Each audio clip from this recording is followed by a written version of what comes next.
ఒక ప్రశ్న వేశారు. ప్రశ్న ఏమనగా, సుధా మహానుభావ, భూలోకమున మానవులు పదములు చేయడం వలన, లేక దాన ధర్మములు చేయడం వలన, లేక తపస్సులు చేయడం వలన, ఏమి చేయడం వలన కోరిన కోరికలన్నీ నుంచి జీవితాంతమున మోక్షమును చెందగలనయ్యా? అందులో ఏదైనా చిన్న ఉపాయం ఉంటే గలపమనయ్యారు సోద మహాముని వారిని. సోద మహాముని వారు చెప్తున్నారట, మునీశ్వరులారా, ఇదే ప్రశ్న పూర్వమున నారద మహాముని శ్రీ మహావిష్ణువుని అడిగి ఉన్నారు.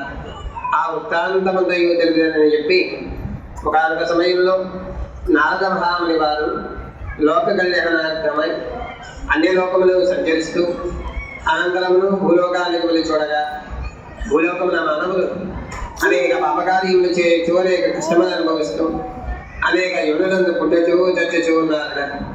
నారద మహాముని వారికి ప్రజలందు దయగలిగి ప్రజలందు దయచేతన వైకుంఠమునకు శ్రీ మహావిష్ణువు దర్శనార్థమై వెళ్ళారట. వెళ్ళి శ్రీ మహావిష్ణువారిని అనేక విధములుగా ప్రార్థన చేయగా, నారద మహాముని వారి ప్రార్థన చేతనే మహావిష్ణు వారు చాలా సంతోషించి నారద మహాముని వారిని అడుగుతున్నారట, నారద, నీవెందు నిమిత్తమైన లోకానికి వచ్చారు? నీ మనసులో ఉన్న కోరికలు ఏమిటయా అని అడిగారట మహావిష్ణువారు. నారద మహాముని వారు చెప్తున్నారట, మహానుభావ, నేను అన్ని లోకములు సంచరిస్తూ అనంతరమును భూలోకానికి వెళ్ళి చూడగా, భూలోకమున మానవులు అనేక పాపకార్యములు చేయొచ్చు, అనేక కష్టములు అనుభవిస్తూ అనేక యోనులందు పుట్టుచూ చచ్చుచూ ఉన్నారయ్యా. వారి కష్టములన్నీ తొలగిపోయి జీవితాంతమును మోక్షముల చెందలకు అందరం జగన చిన్న ఉపాయి ఉంటే అదొకమడియారట మహావిష్ణువారిని. మహావిష్ణువారు సమాధానం ఇస్తున్నారట, స్వర్గవచ్చాది లోకాల్లో కల్లా దుర్బలమైనటువంటిది, మహా పవిత్రమైనటువంటిది, పుణ్యప్రదమైనటువంటిది, అన్నవరవాసులైన రత్నాద్రి వాసులైన సత్యనారాయణ స్వామి భగవంతుడు. భగవంతుని యొక్క రథం ఒకటి ఉన్నది. ఆ రథము కనుక ఈ మానవుల భక్తి శ్రద్ధలలో ఆచరించవచ్చు. కష్టములు దారిద్ర్యము తొలగిపోయి సకల సంపదలు సంప్రాప్తమవుతాయని చెప్పారట. చెప్పి రథము చేయ విధానమంతయు తెలిపారట మహావిష్ణువారు. ఈ రథమును కార్తీక మాసమునందు కానీ, మాఘమాసమునందు కానీ, వైశాఖ మాసమునందు కానీ, శ్రావణ మాసమునందు కానీ, ఈ నాలుగు కూడా స్వామివారికి ఇష్టమైనటువంటి మాసములు. ఈ ప్రతి మాసంలో కూడా ఏకాదశి, పౌర్ణమి నిమిత్తము లేకుండా ఏ రోజునైనా సరే సత్యనారాయణ స్వామి వారి యొక్క రథాన్ని ఆచరించవచ్చుగా. అలాగే రథాంతమంది అంటే రథమైపోయిన తర్వాత బాగుగా పడండి అరటిపళ్ళు, గోధుమ నూక, ఆవు నెయ్యి, పాలు, పంచదార, యాలకులు వంటి సుగంధ ద్రవ్యాలు కలిపినటువంటి సఫాల ప్రసాదము స్వామికి నివేదన చేసి రథాంతమందు రథము చేయించిన బ్రాహ్మణులకు వ్రతశాంతి కోసం అన్నదానము, వస్త్రదానముల సత్కారములు చేసుకుని బంధుమిత్రులందరికీ కూడా భోజనములు పెట్టుకుని మాటి మాటికి సత్యదేవ సత్యదేవ సత్యదేవ అనే నమస్మరణ చేస్తూ తమ ఇళ్ళకి వెళ్ళాలగా. ఈ విధంగా నారద కలియుగంలో ఎవరైతే మానవులు నారదాన్ని భక్తి శ్రద్ధలతో ఆచరిస్తారు, వారు కోరిన కోరికలన్నీ నుంచి కష్టములన్నీ తొలగిపోయి సకల సంపదలు సంప్రాప్తమై స్త్రీలకు సంతాన సౌభాగ్యములని జీవితాంతమున మోక్షములు చెందుతారు అని నారద మహాముని వారికి శ్రీ మహావిష్ణు వారు వైకుంఠంలో తెలిపిన వారాయణ. ఇది స్కందపరానే రేవాకండే సత్యనారాయణ కథాయ ప్రథమోధ్యాయ సమాప్త. పరమేశ్వరార్పణమస్తు. రెండు చేతులు నమస్కారం చేయండి, స్వామిని చూడండి. అందరూ కలిపి ఏకకంఠంతో ఎంత గట్టిగా అడగలిగితే అంత గట్టిగా నాతో కలిపి ఒకసారిగా గోవిందనామస్మరణ చేయండి. గోవింద. అదా ద్వితీయోధ్యాయ, రెండవ కథ. 5 కథలు అయ్యే వరకు కూడా అక్షతలు మీ చేతిలోనే ఉండాలి. అక్షతలు మీ చేతిలోనే ఉంచుకోవాలి. 5 కథలు అయ్యే వరకు అదా ద్వితీయోధ్యాయ, రెండవ కథ. పూర్వకాలమున అందమైనటువంటి కాశీపట్టణములు, పూర్వకాలమున అందమైనటువంటి కాశీపట్టణములు ఒక గర్భధరిత్రుడు నిత్యము భిక్షారము చేసి జీవించే ఒక వేద బ్రాహ్మణ కలడు. ఆ వేద బ్రాహ్మణకు రోజున ఆకలి బాధ చేత ఎన్ని వీధులు తిరిగినప్పటికీ కూడా పిడికిలైన భిక్షల పెంపక నిర్విచారముగా ఉన్నాడు. ఆ సమయంలో భగవాన్ బ్రాహ్మణ ప్రియ సత్యనారాయణ స్వామి వారికి వేద బ్రాహ్మణ యుద్ధ దయగలిగి ఒక ముసల బ్రాహ్మణ వేషం ధరించి బ్రాహ్మణ ఎదురుగా వచ్చేలా అడుగుతున్నారట. బ్రాహ్మణోత్తమ, నేను ఎన్ని నిమిత్తమై విచారంగా ఉన్నామయ్యా అని అడిగారట. అందుగా బ్రాహ్మణ సమాధానం ఇస్తున్నారట. బ్రాహ్మణోత్తమ, నేను ఎన్ని వీధులు తిరిగినప్పటికీ కూడా నాతో ఎవరైనా సరే మాట్లాడునైనా ఉండలేదు. కానీ నీవు నా ఎందుకు భగవంతుల్లా కనపడుతున్నావే. నేను గర్భదరిద్రము భిక్షాలను జీవించే ఒక వేద బ్రాహ్మణయ్య. నా కష్టములో దారిద్ర్యము తొలగిపోయేందుకు అందులోకి ఏదైనా చిన్న ఉపాయం ఉండే కలపమయ్యారట ముసల బ్రాహ్మణ సత్యనారాయణ స్వామి వారిని. అందుగా బ్రాహ్మణులు సమాధానం ఇస్తున్నారట. బ్రాహ్మణోత్తమ, అన్నవరవాసులైన రత్నాద్రివాసులైన సత్యనారాయణ స్వామినే భగవంతుడు ఒకటి ఉన్నాడు. భగవంతుని యొక్క రథం ఒకటి ఉన్నది. ఆ రథం కనుక నీవు భక్తి శ్రద్ధలతో ఆచరించడంతో నీ కష్టములో దారిద్ర్యమో తొలగిపోయి నీకు సకల సంపదలు సంప్రాప్తమవుతాయని చెప్పారట. చెప్పి రథము చేయి విధానమంతయో తెలిపి ముసల బ్రాహ్మణ సత్యనారాయణ స్వామి వారు బ్రాహ్మణ నుంచి కొంత దూరం వెళ్ళి అక్కడే మాయమయ్యారట. ఈ బ్రాహ్మణుడు ఆ మాటలు విని చాలా సంతోషించి తన ఇంటికి వెళ్ళి రాత్రి యుద్ధ నామాని సత్యదేవా సత్యదేవా సత్యదేవా అనే నామస్మరణ చేస్తూ మనాడు ఉదయాన్ని లేచి భిక్షపాత్ర చేత బట్టిలా ప్రార్థన చేస్తున్నాడట. సత్యదేవా మహానుభావ, ఈ రోజు నేను భిక్షమెత్తగా నాకు ఎంతైతే ధనం సంప్రాప్తమవుతుందో దాని సహాయంతో తప్పకుండా నీ రథాన్ని చేస్తానయ్యా అని చెప్పి భగవంతుని కోరి ప్రార్థన చేసి కాశీపట్నములో భిక్షనిమిత్తమై వెళ్ళారు బ్రాహ్మణుడు.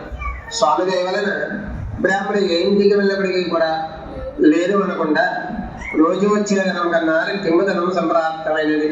బ్రాహ్మణుడు చాలా సంతోషించి దాని సహాయంతో స్వామి రథ సామాగ్రి అంతయు సమకూర్చుకొని రథాన్ని భక్తి శ్రద్ధలతో ఆచరించారు బ్రాహ్మణుడు. అదే రీతిగా ఒక ఏకాదశి రోజున తన ఇంటి వద్ద బ్రాహ్మణుడు స్వామి రథాన్ని ఆచరిస్తున్నారు. ఇదే విధంగా ఆ సమయంలో ఒక గడ్డిలో పులివాడు దాహశాంతి చేసుకుందామని దాహవికుడై ఆ వీధి వెంబడి వెళుతూ బ్రాహ్మణ చేసుకున్న రథాన్ని చూసి సత్యనారాయణ స్వామి వారి యొక్క రథము చేయడం వలన కష్టములో దారిద్ర్యము తొలగిపోతాయని తెలుసుకుని తాను కూడా సత్యనారాయణ స్వామి వారి యొక్క రథాన్ని ఆచరించాడు. రథాన్ని ఆచరించడం వలన కఠినముకునే పులివాడికి కూడా కష్టములో దారిద్ర్యము తొలగిపోయి సకల సంపదలు సంప్రాప్తమయ్యాయి. ఈ విధంగా బ్రాహ్మణుడు కఠినముకునే పులివాడు కూడా ప్రతి మాసంలో విరవకుండా సత్యనారాయణ స్వామి వారి యొక్క రథాన్ని ఆచరిస్తూ జీవితాంతమున మోక్షమును చెందిన వారాయన. ద్వితీయోధ్యాయ సమాప్త. పరమేశ్వర అర్పణమస్తు. మళ్ళా రెండు చేతులు నమస్కారం చేయండి. స్వామిని చూడండి. అందరూ కలిపి ఏకగంధంతో ఎంత గట్టిగా మిగిలితే అంత గట్టిగా నాతో కలిపి ఒకసారి గట్టిగా గోవిందానండి. గోవిందా. తృతీయోధ్యాయ మూడవ కథ అతి ముఖ్యమైనటువంటి కథ. పూర్వ కాలమున వల్కాకుడు అనే మహారాజా వారు ఉండేవారు. మహారాజా వారికి రాజ్యం ఉన్నది, ధనం ఉన్నది, కానీ సంతానము లేదు. సంతానము కోరి భద్రశైలాన్ని నదీ తీరంలో తన భార్యతో కలిసి సత్యనారాయణ స్వామి వారి యొక్క రథాన్ని ఆచరిస్తున్నాడు. ఇదే విధంగా ఆ సమయంలో సాధు అనే షావుకారు వ్యాపార నిమిత్తమై ఆ నది మీదుగా వెళుతూ మహారాజా వారు చేస్తున్న రథాన్ని చూసి సత్యనారాయణ స్వామి వారి యొక్క రథము చేయడం వలన సంతానం లేని వారికి సంతానం కలుగుతుందని తెలుసుకుని రథగలంగా నీరు వంశాంతరి తన ఇంటికి వెళ్ళారు షావుకారు. షావుకారు భార్య లీలావతి. లీలావతిలో అంటున్నారు, శ్రీరాధ, మన మహారాజా వారు ఉన్నారు, ఆయనకి రాజ్యం ఉన్నది, ధనం ఉన్నది, కానీ సంతానము లేదు. సంతానము కోరి భద్రశీలాన్ని నదీ తీరంలో తన భార్యతో కలిసి సత్యనారాయణ స్వామి వారి యొక్క దాన్ని ఆచరిస్తున్నారు. నేను ఆ సమయంలో అక్కడికి వెళ్ళాను. రథగలంగా ఉన్నాను, రథమసాలను తిన్నాను. మనకు కూడా సంతానం లేదు కదా. మనకి ఎప్పుడైతే సంతానం కలుగుతుందో ఆ సమయంలో తప్పకుండా భగవంతుని యొక్క రథము చేస్తానని చెప్పి ప్రార్థన చేశాను. నీకు కూడా ప్రసాదం తీసుకొచ్చానని చెప్పి తన భార్య లీలావతికి పెట్టారు షావుకారు. లీలావతి ప్రసాదం తినగానే ప్రసాద మహోత్సవాలను కొద్ది మాసములనే గర్భమును ధరించింది. గర్భము ధరించి 10వ మాసమునందు చక్కనైనటువంటి ఆడపిల్లని కంది. షావుకారు తన కుమార్తెను చూసి చాలా సంతోషించి బారసాల మహోత్సవనందు కళావతి చక్కనే నామకరణ చేశారు. తన ఉన్నతమ సహాయంతో బాలసాల మహోత్సవం వైభవంగా జరిపారు షావుకార్. కానీ సత్యనారాయణ స్వామి వారి ఎక్కడ దారిని మరిచాడు. ఆ సమయంలో షావుకారి భార్య అంటుంది కదా, నాదా మనకి సంతానం కలిగితే సత్యనారాయణ స్వామి వారి ఎక్కడ దారిని చేద్దామన్నాను కదా, మనక ఈ జన్మకి సంతానమే కలగదనేసరికి సత్యనారాయణ స్వామి వారి యొక్క దైవలను మన కాలకంలో కలిగినది. ఈ సమయంలో ఆ భగవంతుని యొక్క రథము చేద్దామాని జ్ఞాపకం చేసిందని షావుకారి భార్య. షావుకారు అంటున్నాడు కదా, మనకా లేక లేక కలిగినది ఆడపిల్ల. ఆడపిల్ల అంటే అమ్మాయికి ఎలాగా ముందు ముందే వివాహం చేయాలి కదా. వివాహ సమయంలో ఒకదానికి బదులు 2 రథాలు చేద్దామని వాయిదా వేసి తన భార్యకి సమాధానం ఇచ్చి వ్యాపార నిమిత్తమై వెళ్ళారు షావుకారు. వ్యాపారం అంతా ముగించున్నారు. తిరిగి తన ఇంటికి వచ్చారు. షావుకారు తన కుమార్తెను చూసి చాలా సంతోషించి అమ్మాయి వివాహ వయస్సు వచ్చేందుకు తలచి ఒక షావుకారు పిల్లవాడిని చూసి తన కుమార్తె వివాహం కూడా అందరికీ తెలిసే విధంగా రంగరంగ వైభవంగా జరిపారు షావుకారు. కానీ సత్యనారాయణ స్వామి వారి వ్రతం మాటే మరిచారు.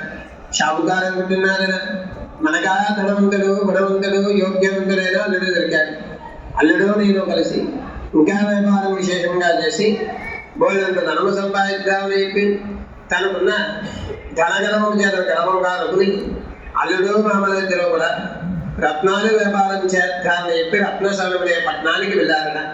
ఆ సమయంలో సత్యనారాయణ స్వామి వారి షావుకారు దగ్గర ఆగ్రహం కలిగినది.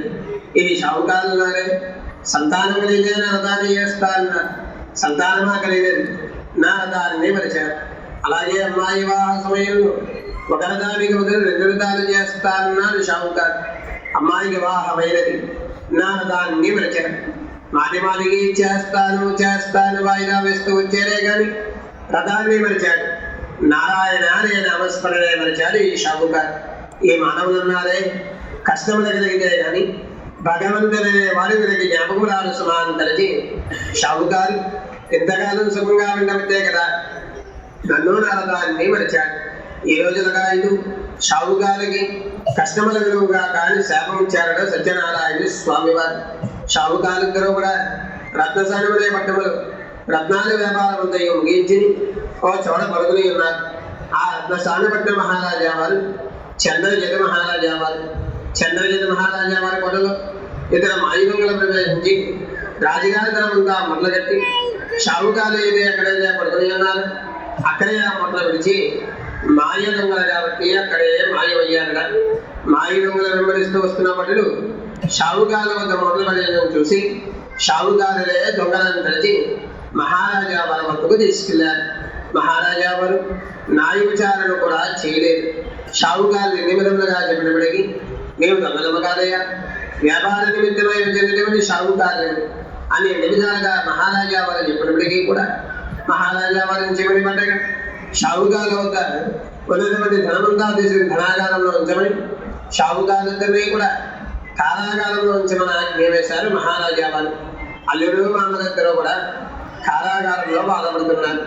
షావుకారు ఇంటి దగ్గర పరిస్థితి ఉందంటే షావుకారు ఇంటిలో ఉన్నటువంటి ధనమంతా రాత్రి దొంగల చేత దొంగలింపబడి తల్లి కుమార్తెలతో కూడా తినడానికి తిండి లేక కట్టుకోవడానికి మారు వస్త్రము లేక అన్నమో రామచంద్ర అంటూ వీధిని భిక్షమిస్తూ జీవిస్తున్నారు.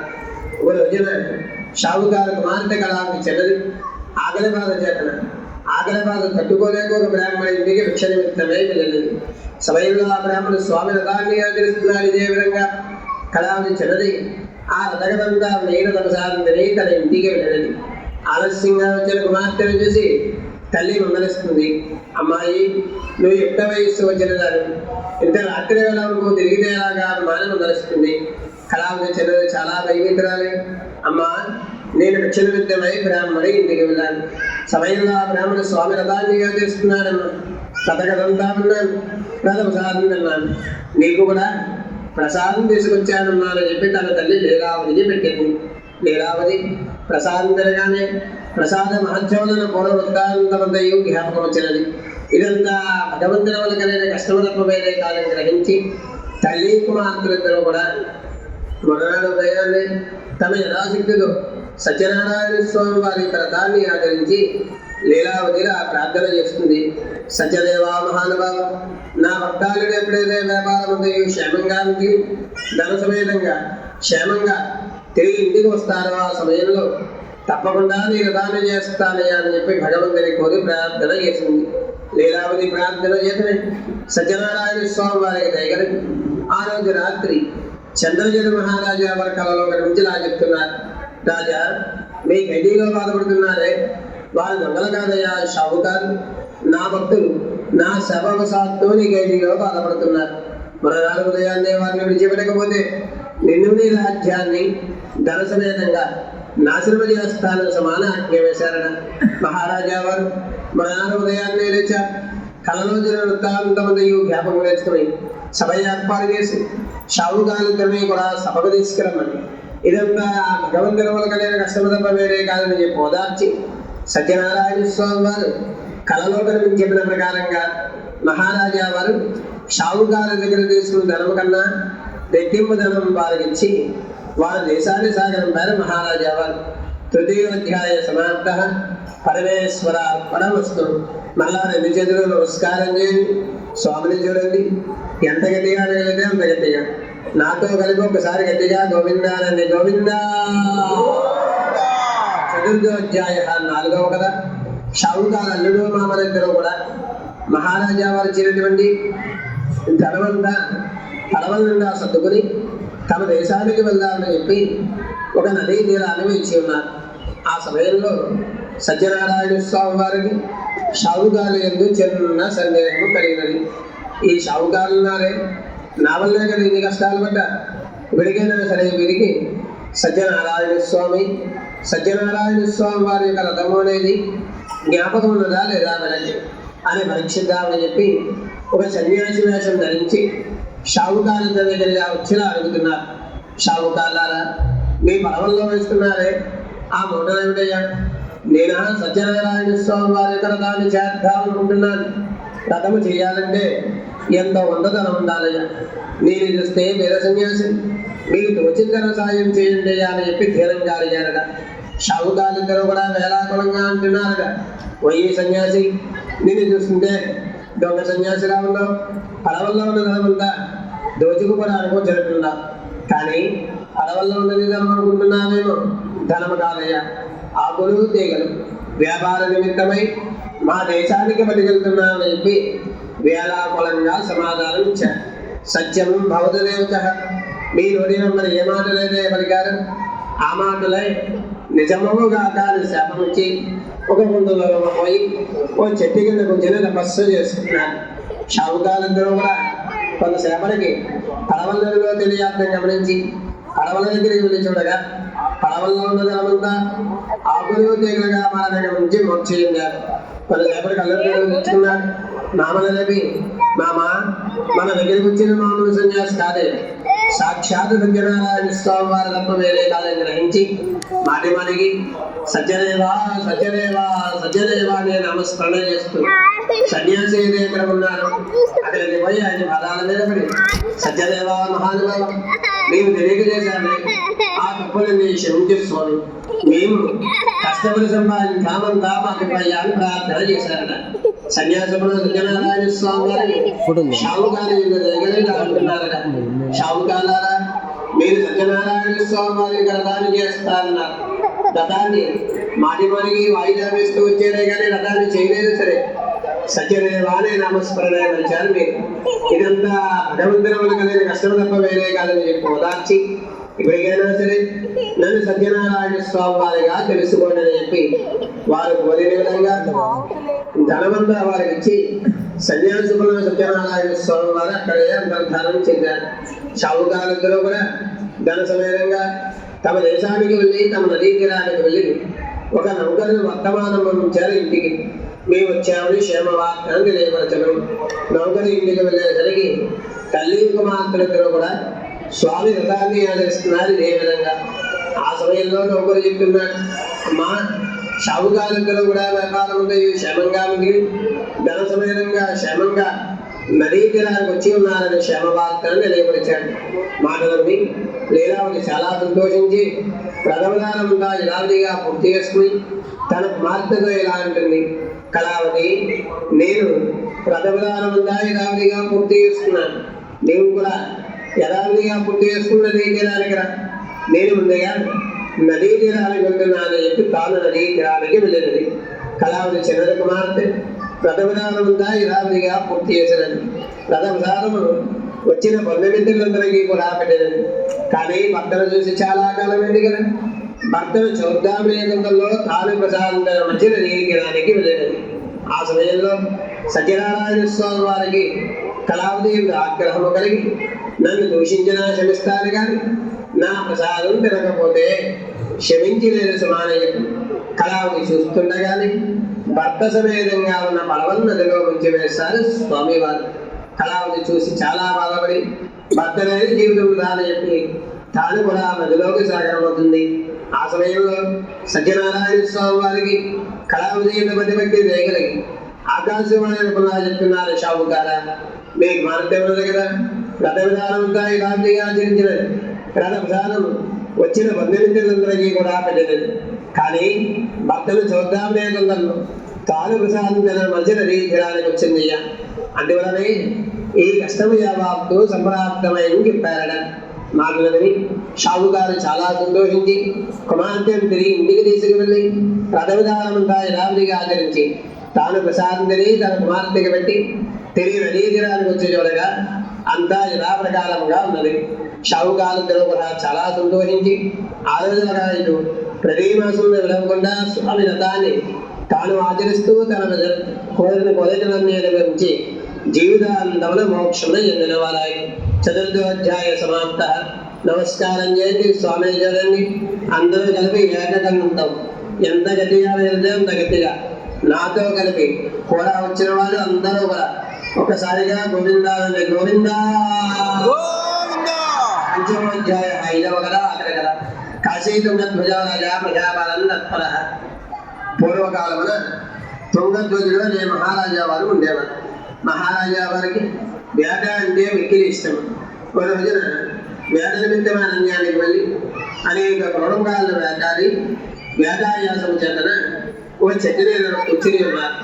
సమయంలో మహారాజా వారి కొంత దూరంలో కొంతమంది గోపాలకులు తమ బంధుమిత్రులతో కలిసి ఓ చెట్టు మీద కింద స్వామి రథాన్ని ఆచరిస్తున్నారు. ఇదే విధంగా ఈ మహారాజా వారు నేను మహారాజుని అనే గర్వము చేతన సమీపానికి వెళ్ళలేదు, భగవంతునికి నమస్కారం చేయలేదు. గొల్లవాళ్ళు రథ విధానమంతా యథావిధిగా పూర్తి చేసుకున్నారు. పరిపాలన మహారాజా వారు వచ్చారు. మహారాజా వారు అంటే మనకి దేవుడితో సమానం కలిసి ముందుగా రథ ప్రసాదం మహారాజా వారు తీసుకొచ్చారట గొల్లవాళ్ళు. మహారాజా వారు గొల్లవాళ్ళు ఇస్తున్న ప్రసాదాన్ని చూసి అంటున్నారు, మీరు చూస్తే గొల్లవాళ్ళు మీరు పూజించే దేవుడికి నేను నమస్కారం చేయను, నేనా రాజ్యాన్ని పరిపాలించే మహారాజుని చక్రాన్ని తినే గర్వం చేత ప్రసాదం తినలేదు సరే అక్కడే నేను సరిపోతే తన రాజ్యానికి వెళ్ళారు. మహారాజా వారికి 100 మంది కుమారులు కూడా ఒక్కసారిగా మరణించినట్టు రాజ్యమంతా శత్రురాజ్యాల ప్రమేయంతో గొప్ప మాయకమైనది. మహారాజా వారు మోక్ష చెందారు. కొంత సేవలు తెలియజేసుకున్నారు.